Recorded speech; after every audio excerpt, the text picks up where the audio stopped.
হরি ওম তৎসৎ।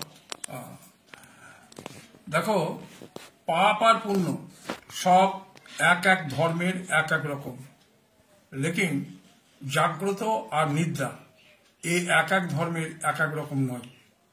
যদি মুসলমান জাগে তো হিন্দু জাগে, খ্রিস্টানও জাগে, এ আলাদা আলাদা নয়। কেবল পাপ আর পুণ্য আলাদা আলাদা। গোহত্যা হিন্দুর পাপ, মুসলমানের পুণ্য। যদি মাংস আহার করো তো ইসলামের পাপ না হিন্দুদের পাপ? বলো, ইসলামের পাপ নয়, এটা হিন্দুদের পাপ। মুসলমানরা বলে পশু পক্ষী হয়েছে মানুষের জন্য, ঈশ্বর সারা সৃষ্টি করেছে মানুষের উপযোগ করার জন্য।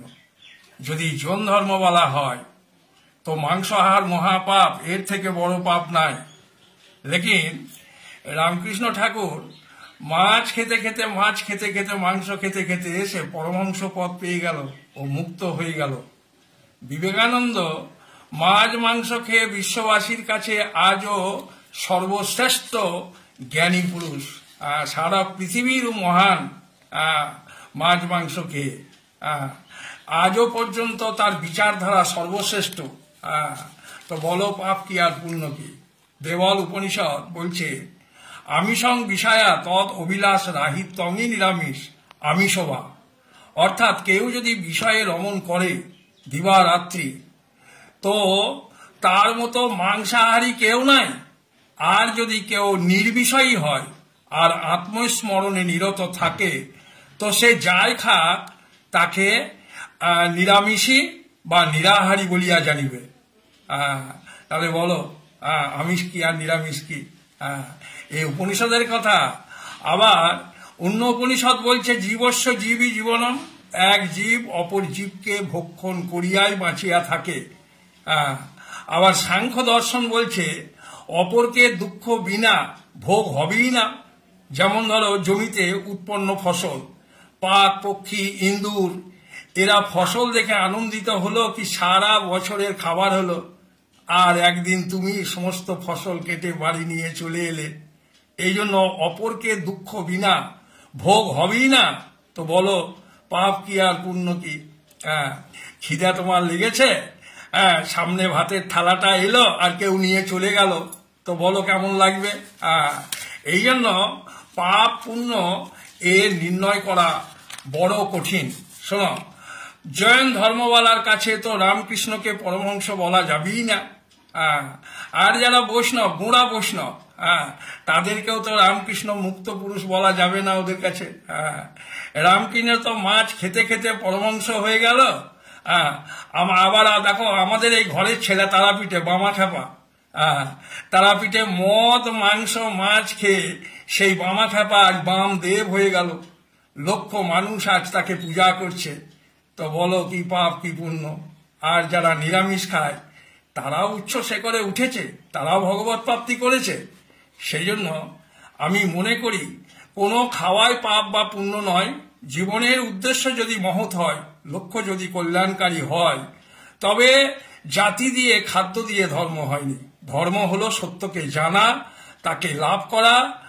আর এটাকে বাদ দিয়ে নিরামিষ খেয়েও লাভ হবে না, যেখানে ছিল সেখানেই থাকবে। আর যারা বাঙালি তাদের তো মাছ বিনা কোনো কাজই হবে না। এ নির্ণয় করা বড় কঠিন, পাপ কি আর পুণ্য কি। শোনো, যদি বলি পাঁঠা কেটে পাপ হয়, বলি চড়ালে পাপ হবে, তো যারা কাটে তারা বলে, ভালো করে মনোযোগ দিয়ে শোনো, যারা কাটে তারা বলে এ পাপ নয়, পুণ্য হবে।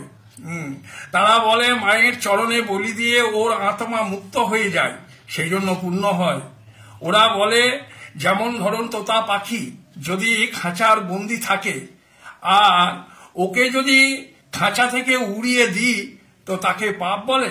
ওরা বলে খাঁচা তো শরীর, তাকে রান্না করে খায়, আর আত্মাকে তো কাটা যাবে না, তাকে তো উড়িয়ে দিই, একে তুমি পাপ বলছো? আমরা তোতার কল্যাণ করছি, এই খাঁচা থেকে ওকে মুক্ত করলাম। ব্যাপারটা বুঝতে পারছ? এই জন্য বুদ্ধদেবের আবির্ভাব হয়েছিল, বুঝলে? একটা গ্রামে এইরকম পশু হত্যা করছিল কোনো দেবী পূজায়। তখন বুদ্ধদেব ওখানে পৌঁছালো আর বলল, তোমরা এসব কি করছো? তো বলেছিল, আমরা দেবীর কাছে হত্যা করে ওকে মানে ওর আত্মাকে মুক্ত করছি, আর ওর মাংস খেয়ে আমরা স্বর্গ লাভ করব, এটা হলো আমাদের মহাপ্রসাদ। তখন বুদ্ধদেব বলেছিলেন যে তাহলে মাতা পিতা সন্তানদের বলি দিয়ে মুক্ত করছো না কেন? আর এই পশু তো বাঁচতে চাইছে, ও তর পাইছে বাঁচার জন্য, আর ওকে মুক্ত করছো? এ পশু বলতে পারে না, লেকিন ওর চোখ দুটো তো দেখো জল পড়ছে, এ তো স্বর্গ যেতে চাইছে না, তুমি জোর করে ওকে স্বর্গে পাঠাচ্ছ। যে ব্রাহ্মণ ওকে মন্ত্র বলে হত্যা করছে, ওকেই আগে স্বর্গে পাঠাও। এই রকম সমাজের চালবাজ লোক এই সংসারে কম নাই। সেই জন্য আমি বলি পাপ আর পুণ্য নির্ণয় করা বড় কঠিন।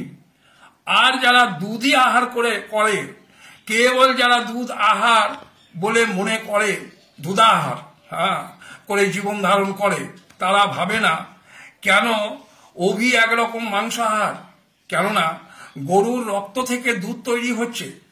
তুমি যদি দুধ খাও তো মায়ের স্তনের দুধ খাও। গায়ের দুধ তো ভগবান তোমার জন্য বানায়নি, ও তো বাছুরের জন্য বানিয়েছে।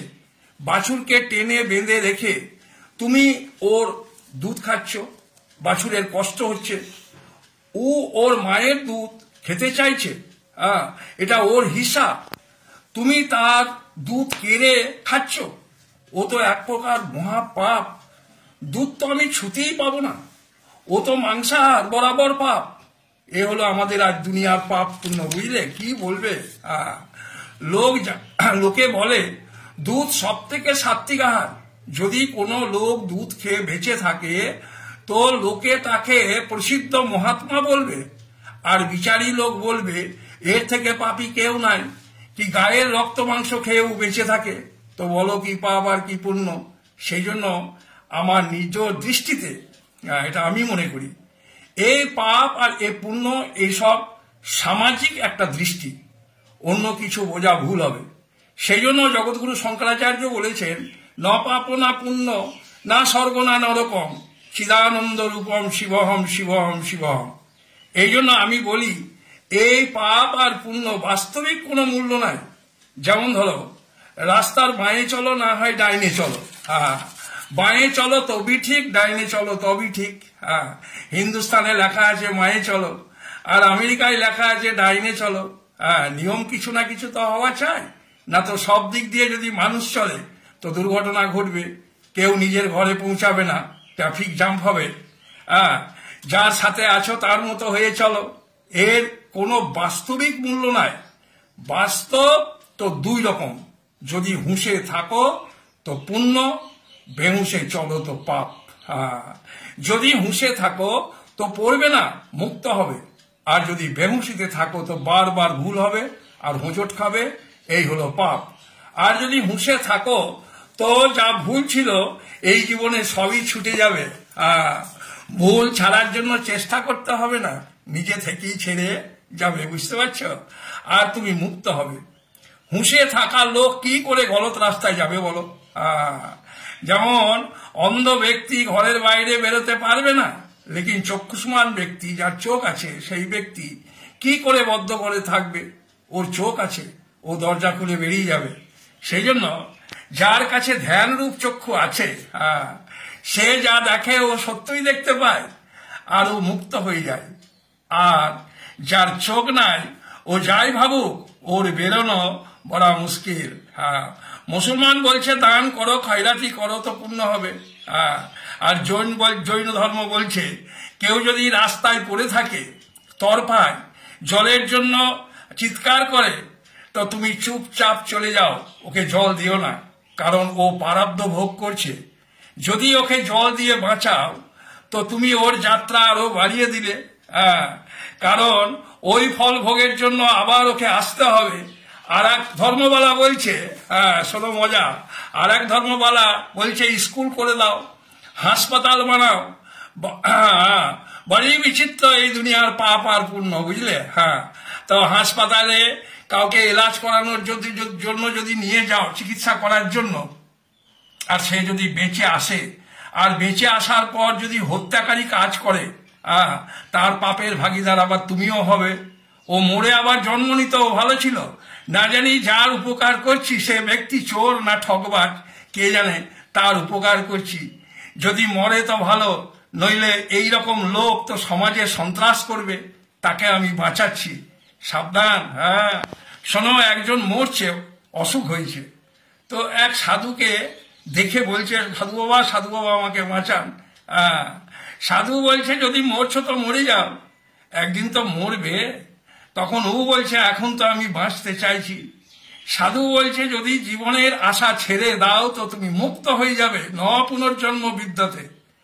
আর যে বাঁচতে চাইছে ওকে 84 লক্ষ জনই এখন ভ্রমণ করতে হবে। আমার কথা তুই বুঝবি বোঝ, না বুঝবি না বোঝ, এই কথা সমাজের লোকের জন্য নয়, এই কথা হলো সমাজদার ব্যক্তির জন্য। আর আমার কথা হলো শোয়া ব্যক্তি, শোয়া ব্যক্তিরই পাপ, জাগা ব্যক্তির পাপ নাই, ও জাগাই মুক্তি। সেই জন্য কৃষ্ণ ভগবান বলছেন কি নিদ্রাতে জাগো আর জাগাতেও জেগে থাকো।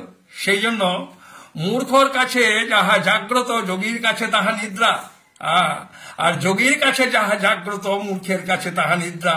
সেই জন্য আমি বলি ঠিক করলে হুঁশ হবে, না হুঁশ হলে ঠিক হবে? বলো, ঠিক করলে হুঁশ হবে না হুঁশ হলে ঠিক হবে? তুমি ধ্যানের আলোতে বসো, তবে হুঁশ হবে। পরমাত্মাকে বুদ্ধি দ্বারা জানা যাবে না, ও অজ্ঞেয় তত্ত্ব। ও জানা যাবে না বলে নাই তা নয়, যা জানা যায় তা সংসার, আর ও অনিত্য, নিত্য পরমাত্মা। আর ও আছে, আছে বলি বুদ্ধি দিয়ে জানা যায়, বুদ্ধি দিয়ে ব্যক্তি বস্তু জানা যায়, কেবল পরমাত্মা নয়। আর ও আছে বলি সবকে জানা যায়, কেবল পরমাত্মাকে নয়। আমার এই কথা যে বুঝতে পারবে সে যোগী, সে জ্ঞানী, সে আত্মবিদ। সেই জন্য পাপের ভয় আর পুণ্যের লোভ, এই হলো গীতার মহকলি। আর যতদিন পাপ নরক এই সমস্ত ভয় থাকবে আর স্বর্গের লোভ থাকবে, মানে সুখের লোভ থাকবে, ততদিন তোমার নির্বেদ লাভ হবে না, নির্বেদ মানে মোক্ষ লাভ হবে না। তাই এই পাপ পুণ্য ভুলে যাও, তুমি শুধু আত্মা, ব্যাস। মরা বাঁচা পাপ পুণ্যতে সমভাবাপন্ন হও, তবেই গীতার বৈরাগ্যটা হয়, তবেই নির্বেদ লাভ হবে, না তো মোহ কলিলে পড়ে থাকবে। আর বেদান্ত বলছে আশুজা নামতে লোকা অন্ধং তামসাবৃতা তামস্তে পেত অভিগচ্ছন্তি যে গ্রহ আত্মহন জানা। অর্থাৎ যে এই মানব জন্ম নিয়ে নিজের আত্মাকে উদ্ধার করলো না, ওর থেকে পাপী কেউ নাই। ও যাই আহার করুক, ও অসুর, ওর প্রেত লোকে জন্ম হবে। এ আমার কথা না, এ বেদান্তে লেখা আছে, বেদান্ত বলছে। সেই জন্য পাপ পুণ্যের অভিমান ত্যাগ করে নিজেকে উদ্ধার করাই হলো মানব জীবনের উদ্দেশ্য। এই হলো গীতার সোচ, এই হলো গীতার বিচার, এই হলো গীতার দৃষ্টিকোণ, আর এই হলো গীতার মোক্ষ যোগ। আজ এই পর্যন্তই। হরি ওম তৎসৎ।